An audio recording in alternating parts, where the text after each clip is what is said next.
Si që shikoni miq, jemi në Shqipëri dhe këtu jemi tek Rossmann Sakrao. Interesi ishte shumë i lartë dhe unë u detyrova të krahasoj çmimet e Gjermanisë me çmimet e Shqipërisë.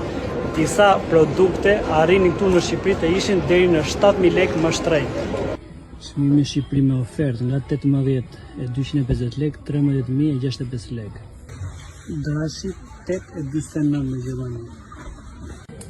45 lari, 19.075 lekë, është një çmenduri. Arieli 45 lari është 11.99 në Gjermani.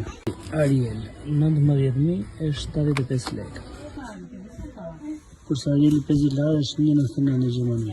1.65 lekë. Demoli është 0.99 cent në Gjermani.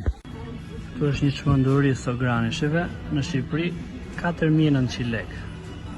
Sograni 2.99 në Gjermani, 2.45 lekë. Ajax 1.89. Në gjithë botën, qendra tregtare funksionojnë shumë më lirë se sa në Shqipëri. Në përgjithësi, në gjitha dyqanet, çmimet janë shumë të larta, sidomos tek Rossmann Sakrao. Shumica prej jush më kishit komentuar jo dogana, jo transporti.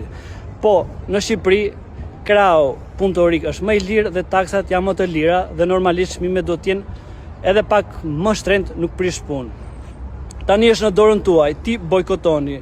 Shumë miq dhe shok e kanë gjetë zgjidhjen. Në fundjavë ikin në Greqi, Maqedoni dhe në Kosovë. Karburanti më i lirë, çmimet më të lira dhe më cilësore. Ju përshëndes dhe uroj gëzuar festat.